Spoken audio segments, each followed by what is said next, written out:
Up next on Hotline TV, is it just me, Mike, or have you shrunk since last week? I'm sorry, my HGH guy got indicted. Ouch. We see parents who dream big, of honor students and artists. By supporting programs that help children learn, we help parents watch their dreams come true. From the Watergate building in Washington, this is Hotline TV. Now here are Hotline editors Chuck Todd and John Mercurio. Hi everybody, I'm John Mercurio. And I'm Mike Memley. Welcome to Hotline TV.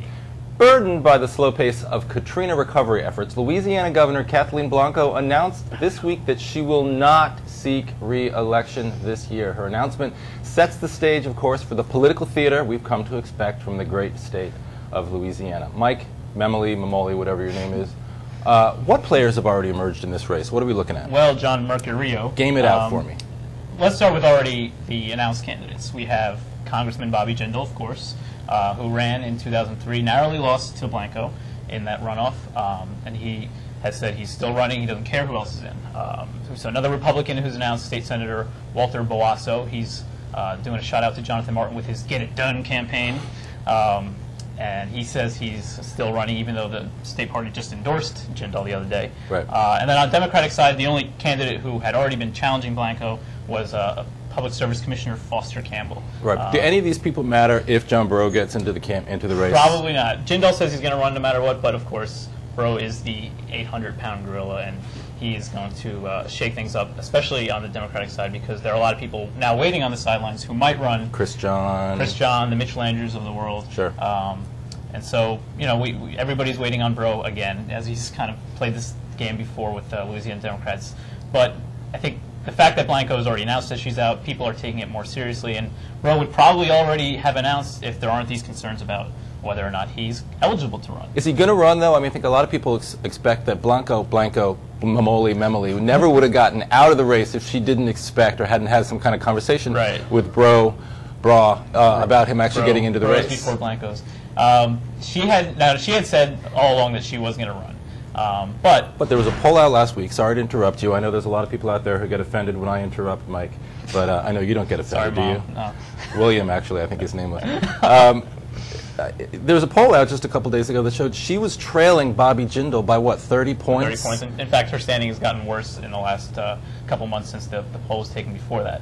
Right. So, of course, she had said she was going to run, but that was just, you know, speculation on her part. I mean, she was trying to keep her standing high. Breaux, you know, it started at Washington Mardi Gras a couple weeks ago in D.C. People started talking to Breaux about running, and he said no, he wasn't going to challenge Blanco. He would only consider running after speaking to her. And conveniently, you know, they probably have had a conversation in the last week about running. So, you know what I think is the most interesting thing about this, though, is that you know, in the weeks and months since, well, months and years actually since Katrina, as she's been preparing for re-election, the problem for Blanco has been the fact that it was on her watch that Katrina took place, and the Katrina recovery was all on her. She was the incumbent running for re-election. It was sort of on the state level a Democratic problem. Now, she dropping out of the race moves it to Bobby Jindal. Bobby Jindal was a member of Congress from California, from Louisiana, when Katrina took place, and he's been part of the federal response to the Katrina effort. John Breaux wasn't in the Senate during Katrina, so it now moves from being sort of a Democratic problem to being something that he and the Republican Party have to answer for. And if the issue is, and Blanco certainly took a parting shot at Washington Republicans after making her announcement, if the issue is, you know, we want better cooperation with Washington, the argument is, who better than John Breaux, who has this great reputation as somebody who reaches across the aisle, who might be able to rebuild the relationship that Louisiana needs with Washington in order to help their recovery. So. I loved her quip. I mean, I think she said this tongue-in-cheek, but she said, you know, my biggest mistake that I made after Katrina was not switching to the Republican Party. I would have been lifted and hugged like Haley Barbour, I guess, you know. Right. But of course, you know, as I said, there's these questions about eligibility, and the Louisiana Republican Party is making it clear that they're going to hammer him, you know, constantly. So he has to make the decision, and Democrats have to make the decision: do they want to risk propping up Breaux if he's going to later be ruled ineligible, and then, you know, who do they have left in the race? Well, the kingfish wasn't caught in a day. It looks like we'll have to continue this discussion next time. Mike, thank you so much for joining us on Hotline TV. Thank you for having me. Good night, Canada. Well, right before we could ask for some paternity tests, the mystery of who created the anti-Hillary 1984 YouTube ad was finally revealed. Con Carroll joining us. Thank you so much. Who turned out to be the father of this ad? Not you, John. And not you either, because No, you've that's already got a true. child. I do. Indeed. Beautiful little boy. Little boy. A employee of a tech consulting firm that works for a lot of Democrats named Phil DeVellis turned indeed. out to be the creator, father of this Vote Different Hillary 1984 YouTube phenomenon, which has over 2 million views on YouTube as we speak. Indeed. What's the connection to Obama exactly, and why does he feel the need to distance himself from this guy? Well, the connection to Obama is somewhat tenuous, not firmly proved. However, it's clear, there's no doubt about the fact that Blue State Digital, or that Obama is a client of Blue State Digital's. Right. They helped set up his website. They helped set up his social networking abilities on his site. And in emails, DeVellis even claims to have done some of the work on that project. So he has done work for the Obama campaign, but Obama says he knew nothing about it, and his campaign says they in no way knew that Phil created this ad. What's the future of this sort of situation? It's going to come up again. It's probably going to come up, sometime in the next couple of weeks. There's going to be another great ad out there that more than 1 million people look at that gets sort of mainstream media attention because of it's innovative, or it's interesting, or it's creative, and the campaigns have to have no relationship to the person who actually creates it, although it's an attack ad. There are regulations for things like that on television and radio. How do you predict this sort of thing gets handled for the rest of the 2008 campaign? It's not. It's not going to get handled. That's craziness, Con. Well, it's going to be up to ultimately the voters and the media to pressure the candidates to do something about it. Obama said from the beginning, we have no comment on it. We're not going to do anything about it. Although they clearly could have. If you look at the ad closely, you'll see that the woman who throws the hammer, I call her Hammer Lady, had an Obama logo on her shirt. That's buzzy. So according to YouTube's terms of use policy, if Obama really did not like the ad, he could have emailed, called up YouTube, and had the ad taken down like that. But he didn't. What's the response been between those two candidates, or about those two candidates on the blogosphere? Well, as far as the Netroots, the lefty blog on the left, they really have not commented too much on Obama's role in the ad making.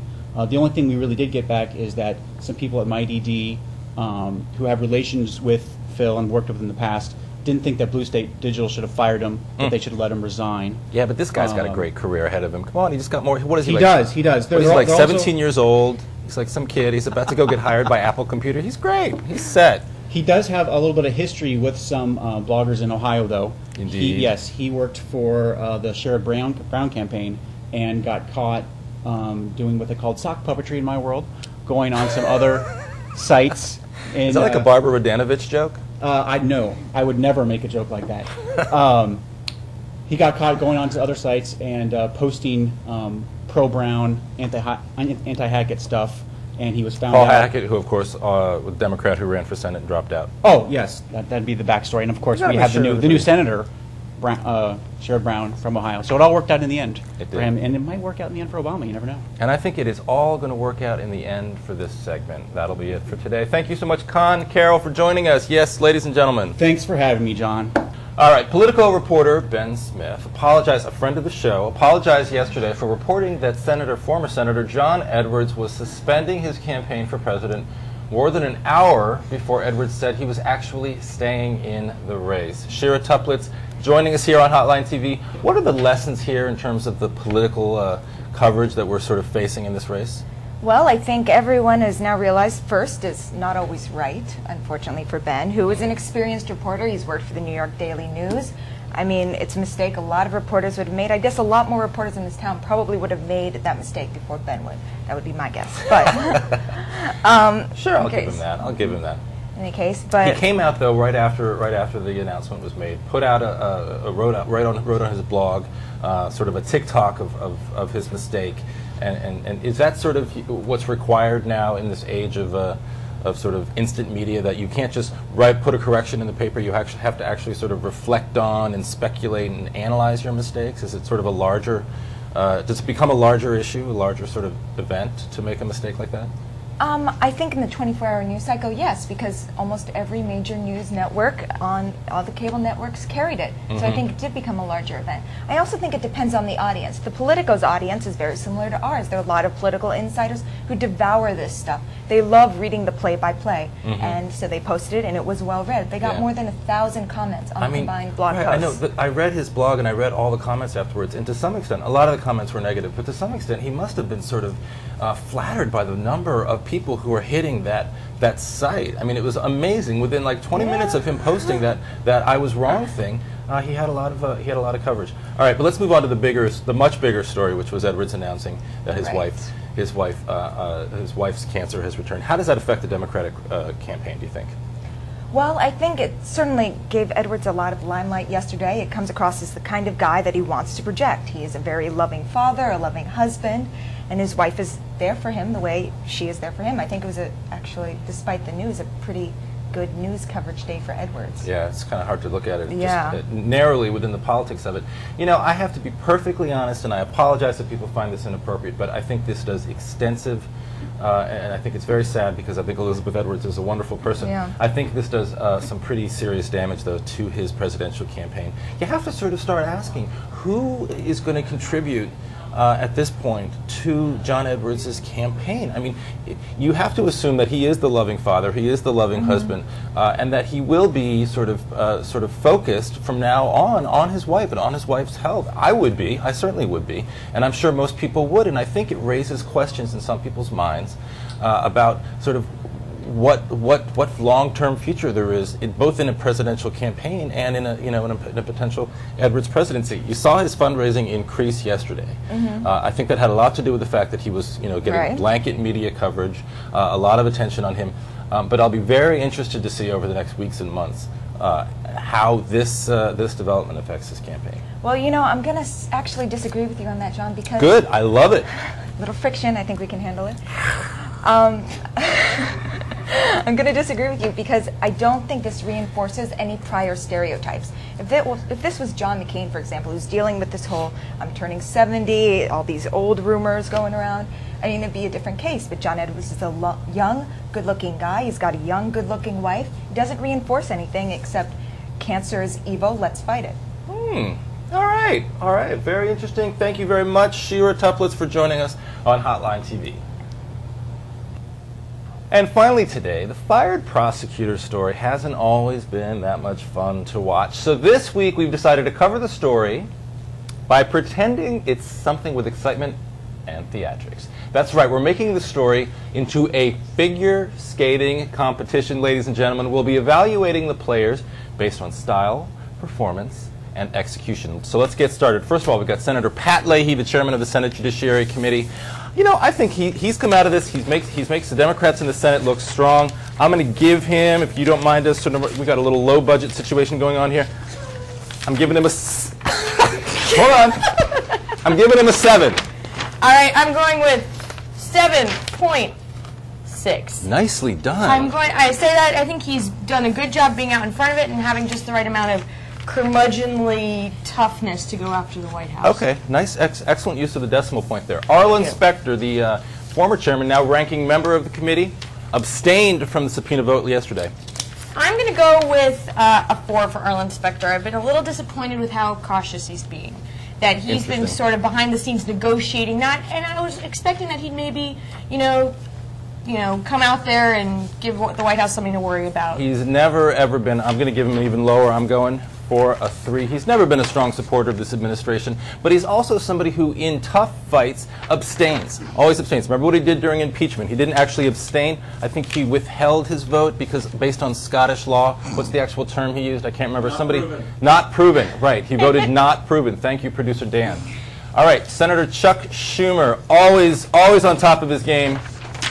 There you go, Chuck. Eat it. I'm going to go ahead and say 5 for Chuck Schumer. Oh, all right. On balance, he still does okay, I guess. He does okay, but I mean, the whole conflict of interest with the DSCC, that hurt him a little bit. And I mean, it's never that fun to see Chuck Schumer on TV all the time talking about these things. So, yeah. 5, I mean, it's okay. So-so. This is so Dancing with the Stars. All right, next up, Alberto Gonzales, the current, although by the time the show airs, potentially former Attorney General. Look, Charles Krauthammer was out with a column today, and I got to quote him directly. He muffed a 2-foot putt. This, you know, the parameters of this scandal, the parameters of this, parameters of this scandal, I'm going to give him a 0.1.